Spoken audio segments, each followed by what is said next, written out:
Hi, welcome back to Movie Review Mom. Thanks for being here. I truly appreciate it. If you haven't subscribed, take a second and do that really quick and ring that little bell, and you'll be notified every time I upload videos, which is usually several times a week.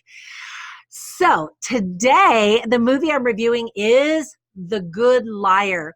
This movie is rated R. It's 1 hour and 49 minutes, and the Movie Review Mom grade that I'm giving it is a B+. And I'll tell you why. First, I'm going to give you a quick nutshell, some tips for parents, and then I'll tell you some things that I liked and some things I didn't like. So keep watching. So in a quick nutshell, first of all, award-winning actors Helen Mirren and Ian McKellen are national treasures. It is such a treat to see them together on the big screen for the very first time. They've worked together on other projects, but never in a big feature film movie like this. Based on the novel by best-selling author Nicholas Searle, The Good Liar, this is a drama thriller that features the secrets people keep from each other. Academy Award-winning director Bill Condon offers a few twists to keep the story somewhat interesting, although really it's the lead actors that are the most fun to watch. As Helen Mirren's character says, it's deeper than it looks. Dun, dun, dun. So tips for parents are, first, kids will be completely bored watching old people. Really. And it's just not a movie that kids are going to enjoy, or even teenagers, really. Maybe, but probably not. There's some profanity and several F-bombs. There's a violent scene where a man gets stabbed and then tossed in front of a moving subway train. So that's kind of nasty. That's still nasty. I was going to see if you say you don't see the blood, but you do see a fork sticking in his eye, or it's a knife or whatever it is. Anyway, it's gross. There's some German that's spoken with subtitles. Some men fight and then some men get shot, and two gay men kiss. And there's discussion and a portrayal of a rape. So again, not really for children. Now, some themes that the movie addresses are family and the importance of family, honesty and the faces that we wear, romance, revenge, greed. And some things that I really liked are, first of all, I mentioned Academy Award-winning Helen Mirren and Ian McKellen. He was nominated, however, he didn't win an Academy, but he's won other awards. Anyway, they're fantastic. They're flawless. They give a master class in acting. It's just really a pleasure to watch them. And the two of them together is just a gift to cinema, in my opinion. I love seeing older actors given leading roles as protagonists in movies. And it's great to see Hollywood doing that more and more often. So I love that. And fans of Downton Abbey will love seeing Jim Carter in the movie. I just think he's so fun and always so classy, and his character's really fun and interesting.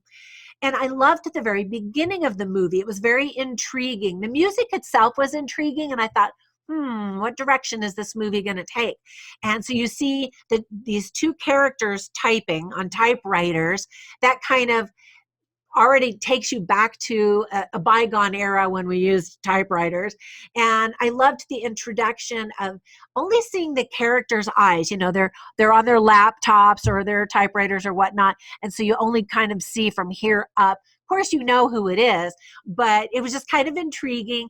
And they're typing as they're uploading dating profiles to these dating websites and corresponding with each other. So I thought that was a really great setup. Helen Mirren's character later describes online dating as mismatching the delusional with the hopeless, which I thought was kind of funny. And so there is some humor in the movie for sure. Now, some things that I didn't like are, first of all, the movie starts as a very entertaining cat and mouse heist, kind of, and then turns it to something quite different and dark. So I was surprised, and the trailer doesn't give that away, which is good, but I was like, whoa, this is different than what I thought it was going to be.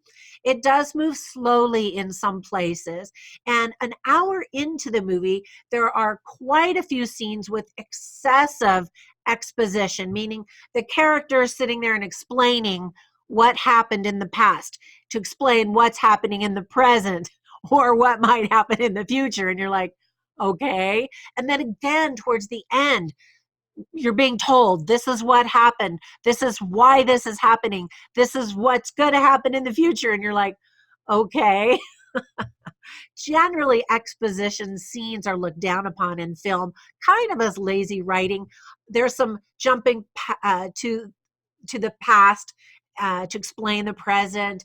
There are more creative ways to show that, and you do see stuff that happens in the past. But I'm just saying, I was a little bit surprised by that, especially because this award-winning director. Anyway, people change their actual characteristics so much that people are criticizing the plot for just being far-fetched and ridiculous, and that these characters would never do these things. I don't know. I mean, that was kind of fun. I love twists. I love double twists, triple twists, however many twists you want to throw at me. I think it's all in good fun. There aren't as many things that give you hints of what's to come. As the movie starts, it's pretty straightforward, and you're like, okay, I think I know who's lying, and you're kind of like in on the joke because it reveals who's lying pretty quickly into the movie. And so anyway, but so there are some other things that happen that make you go, oh, didn't see that coming, which again, I consider to be good in most instances. Um, Anyway, there are some funny lines, some interesting lines. For example, go onto my website, moviereviewmom.com, and you can see some of the lines that I've written that I just think are really interesting, funny, entertaining, whatnot, as well as some other things that you can see there. But really quickly, I just wanted to point you to a couple other movies that you might enjoy if you like old people movies. For example, a classic, in my opinion, is the movie called The Bucket List. I love that movie. Also, The Old Man and the Gun with Robert Redford. And then another more recent one. Well, that one is pretty recent. And then another one, I think it came out last year, is Going in Style, where you get to see some of your favorite older actors playing these leading roles. And there's a lot more humor and heist in that one. Nothing really dark, although there's an undertone of a serious issue in that one. Anyway, I hope that you enjoy this movie if you watch it. If you do, comment below. I love it when we get good conversations going. And be sure and like the video, because YouTube gives me good YouTube and Google juice when you like my videos. And let me know how to make them even better, because I want you to like them and have them be helpful to you as you're trying to decide what to watch at the movies. Anyway, I hope that you enjoyed this view, and I'll see you later. Bye for now.